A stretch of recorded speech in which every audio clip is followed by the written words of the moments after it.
Ми представува особена чест да ви се обратам како покровител на овој настан, кој го организирате по повод 14 ноември, Светскиот ден на дијабетесот. Одбележувањето на Светскиот ден на дијабетесот има за цел да ги мобилизира и подсетува и институциите и граѓаните на нужноста од превенција, ефикасно соочување и квалитетно справување со дијабетесот. Годинава се одбележува голем јубилеј. 100 години од откривањето на инсулинот, што значи 1 век важна алатка за справување со дијабетесот. Не би зборувал многу за инсулинот, со оглед дека имаме изложба и материјали кои доволно го илустрираат неговото значење. Туку би се фокусирал на потребата од унапредување на квалитетот на сите фактори од кои зависи успешната борба против оваа болест. Имајќи предвид дека дијабетесот зазема се поголеми размери и се повеќе ги напаѓа децата, само зголемувањето на свеста и актуализирањето на проблематиката не е доволно.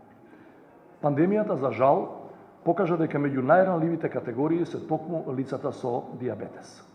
Потребно е како општество да ги ангажираме сите потребни ресурси и потенцијали во справувањето со дијабетесот. При тоа, како и многу други состојби и болести, начелото на превенција е од суштинска важност. Зборам за превенција која нема да биде стихийна, туку континуирана и базирана на стручни анализи што ќе гарантираат успех. Фактот дека на национално, но и на глобално ниво дијабетесот добива пандемиски размери треба да не загрижува сите нас. Особено состојбата меѓу најмладата популација, децата. Во нашата земја околу 500 деца живеат со оваа состојба и трендот на пораст во последните 10 години е особено изразен. Ова јасно укажува на потребата од континуирани напори на надлежните институции, од кои зависи успешноста во приспособувањето на лицата кон животот со дијабетес. А тоа значи не само гликемиска контрола или правилно инсулинско дозирање, туку и се она што значи квалитет на живење, социјализираност, образование и така натаму и така натаму. Почитувани, дозволете да потенцирам нешто што и е познато на нашата јавност, но што не сме да остане само како констатација. Тоа е значењето на примената на иновативните, современи, техничко-технолошки пронајдоци за справување со дијабетесот.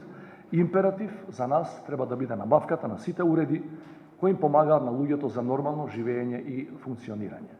Во оваа смисла, не смееме да доцниме за цветот и да си дозволиме нашите деца да немаат пристап кон современи и иновативни терапии и кон медицинско-техничките системи, како што се системите за континуирано следење на нивото на шекер во крвта, што како можност им е понудено на децата во Европа, вклучително и во земјите од нашиот регион.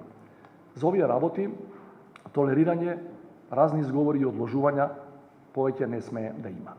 На крајот дозволете уште еднаш да им се заблагодарам на Баланс МК за можноста да ви се обратам и да ја потврдам мојата поддршка за сите иницијативи и активности кои ќе придонесат за подобро справување со дијабетесот. Заедно можеме повеќе. Благодарам.